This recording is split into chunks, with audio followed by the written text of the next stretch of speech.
day. So it's 11 o'clock. We love to find out who's here. If you have a moment, can you turn off your mic and maybe turn on your camera and tell us who you are and what brings you here today?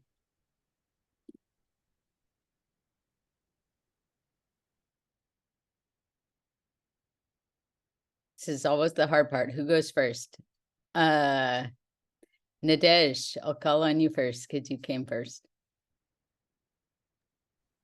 Sure. Hi, everyone. My name is Nadeje, and I am here from Florida. How about you, Aisha? Hi, everybody. I am Asia, and I'm here locally in the Northwest in Portland, Oregon. Thank you. Anybody else feel comfortable introducing themselves and where you're from? Okay, Ruth says she's not easy to talk, but she's coming from San Francisco.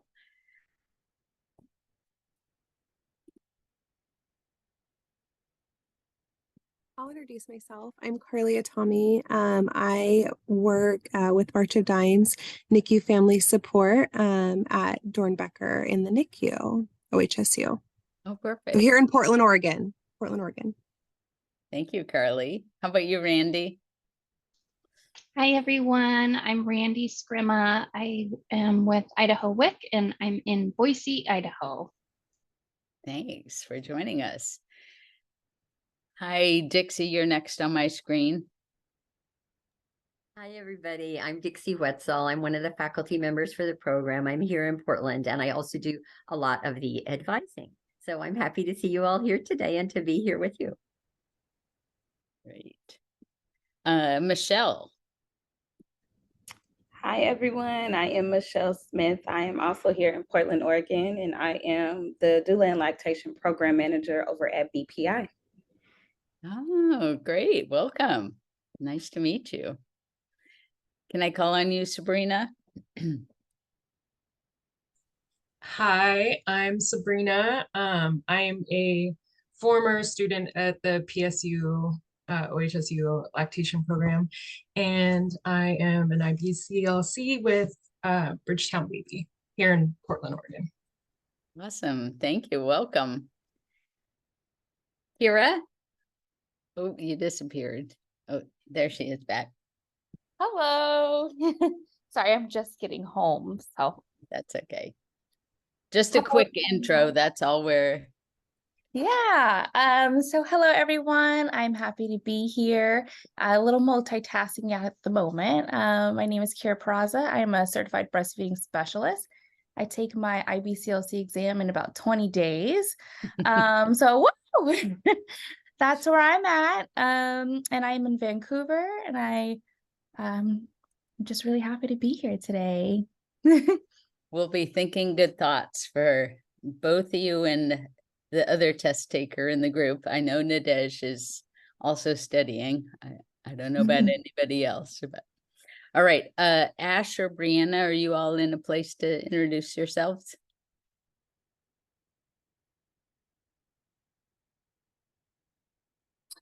Hi, I'm Ashley, actually. Sorry about that. I'm in Beaverton, so essentially Portland, and am looking at possibly starting the lactation program. Have not actually started yet, but looking at doing a couple prereqs and looking into the program. So happy to be here. Great. We're glad you're here. Brianna, what about you? Okay, well, I will go ahead and let our speakers get started. We are so happy today to have Nadeje and Asia join us. They've both interacted with the OHSU-PSU program in various ways, but never mind that, we want to hear their story. So I think I'll ask Asia first to tell us just a little bit about herself, and then we'll get into some questions. Okay, thank you, Michelle. I am Asia. I am the lead lactation consultant at the Sacred Roots Doula and Mobile Lactation Program through BPI. I have been doing direct breastfeeding work for about 2 years now. I was a student at the PSU Lactation Education, or PSU OHSU School of Public Health Lactation Education. Ms. Dixie was my teacher. I became interested in breastfeeding after having some issues with breastfeeding my daughter, and I didn't know what a lactation consultant was until I actually seen one. And I was like, oh, this is a career. And once I really got into knowing the disparities in the African-American community, it pushed me to really get into this work, really advocate for our families. I passed my IBCLC exam this year. I took it in March and learned of my results in July.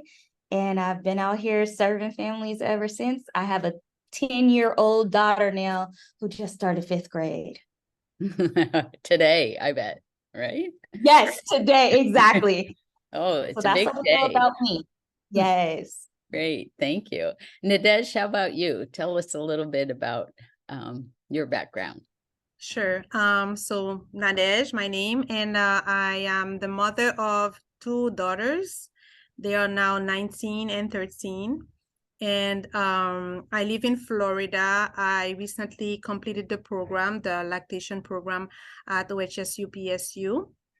I also did most of my clinical hours in a hospital here in Miami, and I am a month away from sitting for the IBCLC exam. Yes. Great, thank you. So maybe I'll just start the first question with you. How did you become inspired to do this work? The important work of helping new families and yes. Yes, interestingly, just like you mentioned, Asia, I did not know what a lactation consultant was. It's been a long journey toward me deciding to do that. I always wanted to be a teacher, and interestingly. So, but I grew up in Haiti, and in my culture in Haiti, Haitian parents, they support only 3 careers. You either go to medical school to be a doctor, you go to law school, or you become an engineer. You have no other choice. And so I went through medical school in my country. I studied 5 years in Haiti. Then I transferred to a university in Dominican Republic. I graduated, came here to the state. I passed my USMLE exams, and I didn't get into residency. It was very competitive to get in, but I worked in the medical field with other doctors. And my last position was as a case manager in a doctor's office. And I stayed there for many years. However, I felt like there was a lack of passion in what I was doing, and I missed interaction with people. I felt like there was so many things I could do that were not being put to use. Not only with the medical background, but also I love talking to people. I love teaching, and I speak 4 languages, and I live in an area where we have a lot of immigrants. So I prayed on it. Actually, I honestly prayed to find a career that I would feel fulfilled. And when my daughter's pediatrician called me, actually text me, she sent me a link about an IBCLC that was describing her services and her journey. That's when I realized that, oh, that's a career. Like, you could just do that. I would do it for free, actually, right? Because I am a breastfeeding advocate. I did it for my daughter, but what I did not realize is how much I did not know. So I did my research. I find the program at PSU, and I sorry about that. And I got in contact with Dixie. I remember that was end of November 2021, and by January 3rd of the next year, 2022, I was in her class. It's been an amazing journey. I learned so much, and I realized that they do not teach enough or at all in medical school, in nursing school, and this is why we have so many barriers when we work with health team, the healthcare team. So today I'm glad to say that I do not regret at all. It was meant to be, and I'm that close to living the dream. Living the dream. I love it. Asia, tell us about your story and a little bit about BPI. Like he said, I was generally inspired by my breastfeeding journey with my daughter. It was one of my really good friends who came over to my house. I got discharged on a weekend, so I wasn't able to see lactation right away. So she came to my house and got on the floor and helped me latch my daughter. And I saw the lactation consultant and she gave me some tips and tricks, and I learned about the lactation field. And I was like, you know what? This would be so helpful if other folks knew it. And I nursed my daughter for 16 months, but as the journey went along, my friends, their family, they were asking me questions about breastfeeding and how did I do it, and what did I do when she started teething. And I started doing my research, and this was back when the program was actually at PCC. That's when I found the program. But I wasn't at that point ready to pursue it. And then I talked to Dixie. She helped me get some of these prereqs done, and I was really in the class. My work at BPI, as Nadeje said, it's so fulfilling. It is so fulfilling. We do mobile lactation. And so I am able to go into the homes of families and help them and assist them and encourage them, and sometimes be that bridge from what the hospital says to what does that really mean? Because sometimes providers can get caught up on using medical jargon, and you just had a baby. you just had a baby, so you're just like, okay. But yes, we see people up until they wean. So I have a handful of moms who have passed the 1 year mark, who are still going very, very strong with nursing. We see families at the key milestones is what we call them. So we do, if there are any issues, we do an initial consult, a follow-up, and then we see them when the baby is 2 weeks, because we know nursing a baby at 2 weeks is different from nursing a baby at 4 months.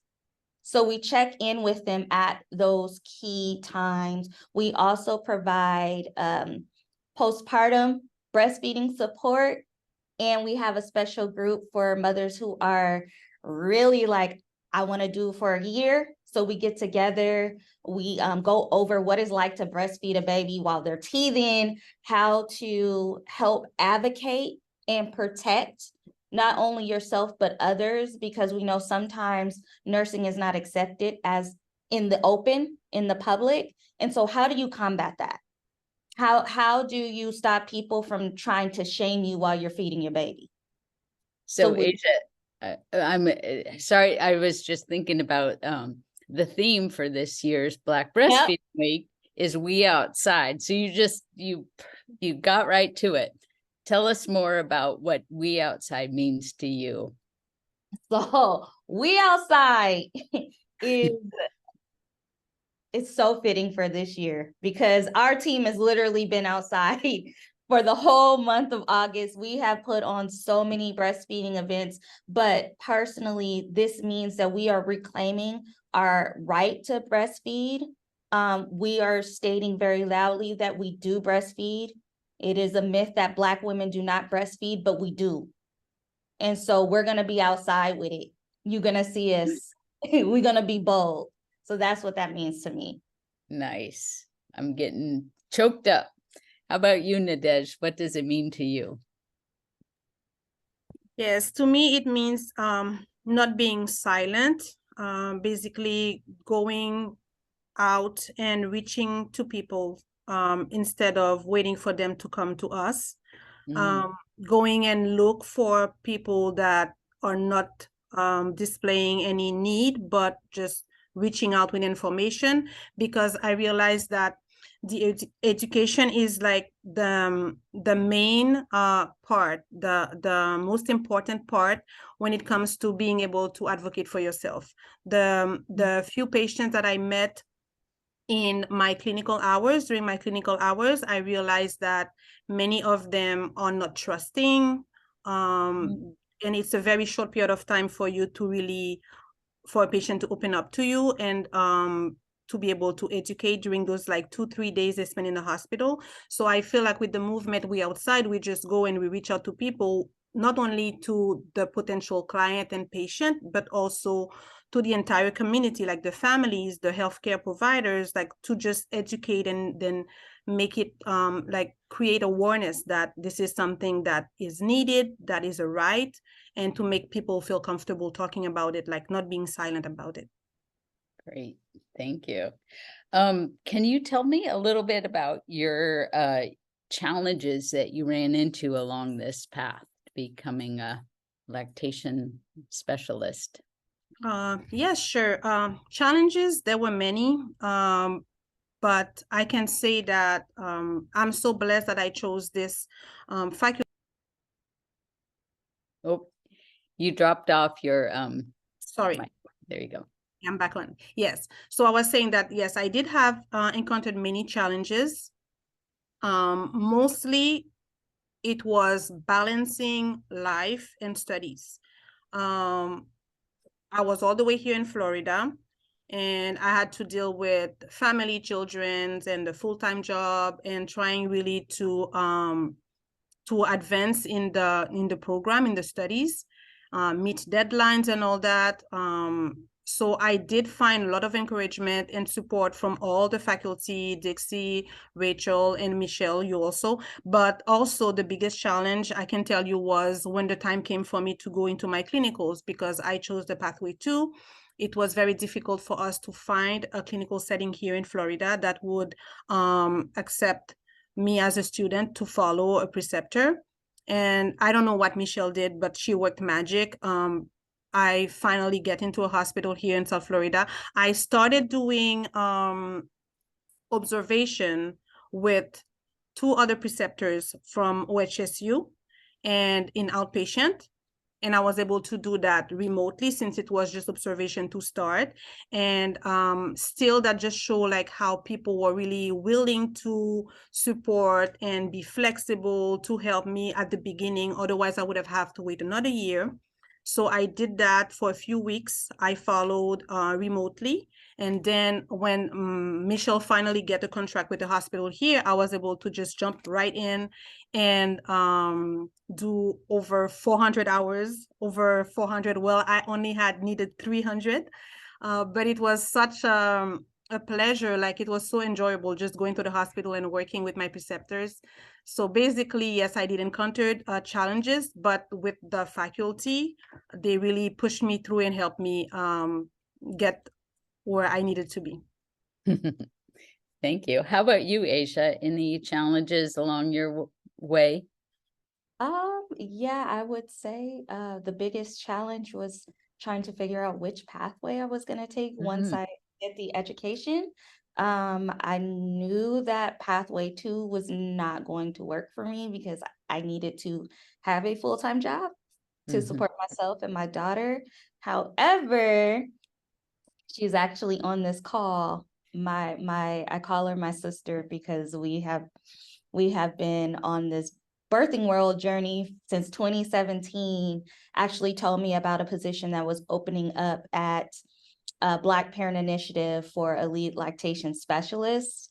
And I interviewed, and actually Miss Linda Bryan-Daca agreed to be my preceptor. So I got direct mentorship with her, and I was able to earn, for pathway 3, you do 500 hours.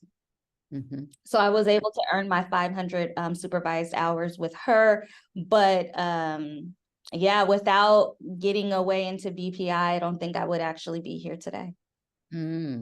That's powerful. It was something moved right in the world for that job to open up just for you to walk into it.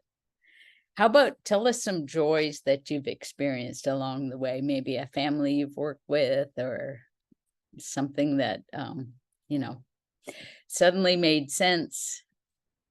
Tell us a joy. For me, Mm-hmm. I get so much, I just get so much joy from my job.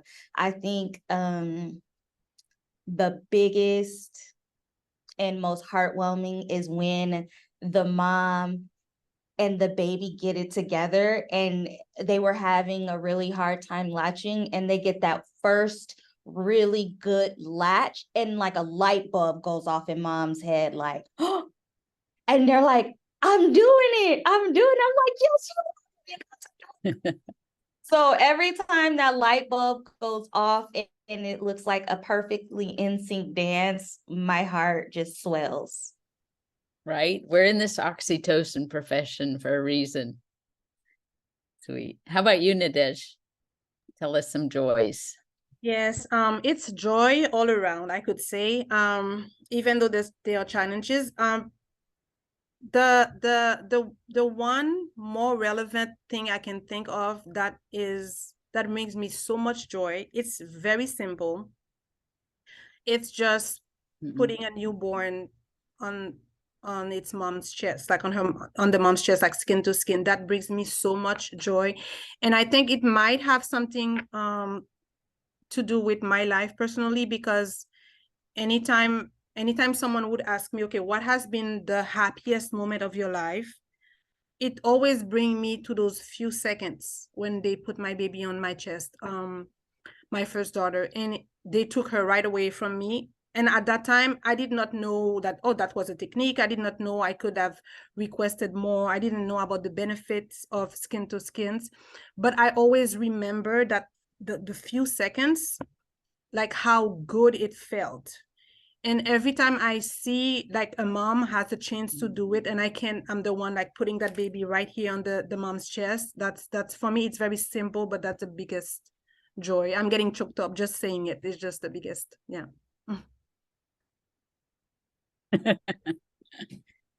Oh, that's sweet. How about opening it up to the folks here? Do you all have any questions for Nadeje or Asia about how it's gone for them or their journeys? Cool. All right, I'm just gonna pop up a slide or two. Well, actually, before I do that, do you all have anything more that you want to make sure everybody knows about Black breastfeeding? You want to go, Nadeje? Not so much, but since I did my clinicals in a hospital recently, from what I've noticed, there's a lot of challenges in terms of culture, right? And we're talking about African American mostly, but in the hospital where I worked, I did have a few African Americans, but a lot of Hispanic also, which are for me all people of color and coming from immigrant background. I realized that a lot of the people we had to deal with, they had that conception that formula is better because it's a sign of progress, because that's something that you pay for, so that's an indication of a better economical status. And I realized that there's a lot of work to do in terms of education in order for those people to be able to advocate for themselves. Because in the hospital where I experienced so far, it wasn't baby friendly, so we did not have that much support from the medical staff or from the nurses. And the only way for parents to really advocate for themselves is coming in with their own knowledge. And so that's the biggest thing I see here. And I'm glad that I am in a community where I can reach out to my Haitian people. I speak Creole fluently and also Spanish, so I can really translate that and reach out. So this is what I'm looking forward to do right down here in South Florida. Thank you, Nadeje. That's important. All right, Asia. Things to know. Black Breastfeeding Week is needed. It is important and it deserves to be celebrated. Representation definitely matters. I've seen it really change some perspectives when it comes to our moms. They're like, I wish I would have had someone like you when I had my first or my second child. I wish I would have had known this education. I would just say, if you do know IBCLCs, COCs of color, please send your clients to them to get that culturally specific care. It is very important. And if there are none in your area, reach out to someone virtually and see how can I help better support that community. Those are just my tidbits. I can go on about Black Breastfeeding Week all day, but I'm not going to do that. Thanks so much for those. Are both important messages.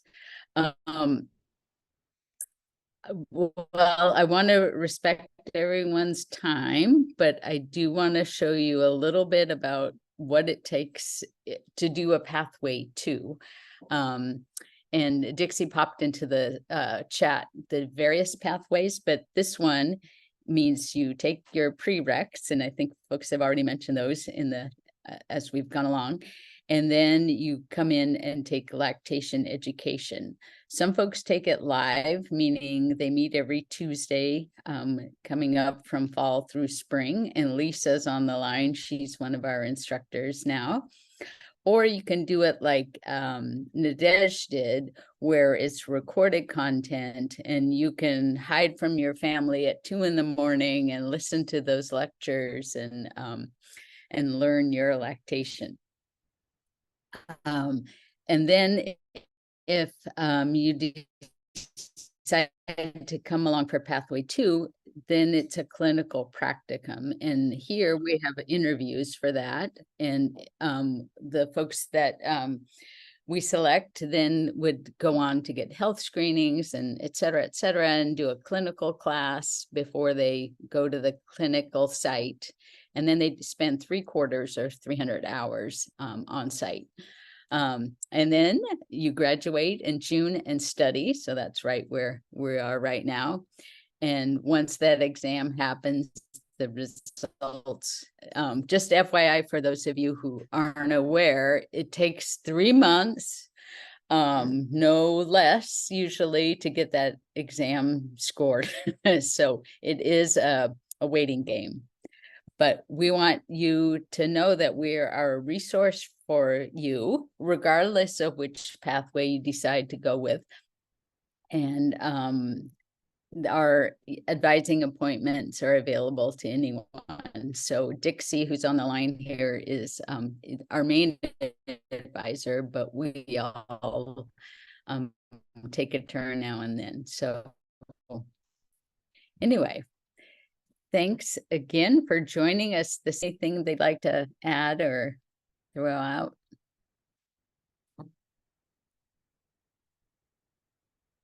I turned off my video because I was kind of wavering for a bit. How about Asia? Any words of advice for Kira and Nadeje taking the test? When you go and take your exam, wear the comfiest of clothes. Like wear your favorite hoodie, wear your slides. It really, really does help when you go in and you're comfortable. Awesome. Well, on that note, I will let you all get back to celebration of World Breastfeeding Month and Black Breastfeeding Week. And so good to see all of you. In next week, we're going to be celebrating Semana Latina, and Veronica, who's on the line, is going to be one of our speakers for that. So join us again. And the same way you registered for this event will be go back to the Eventbrite for that last session. Anyway, it's been a pleasure.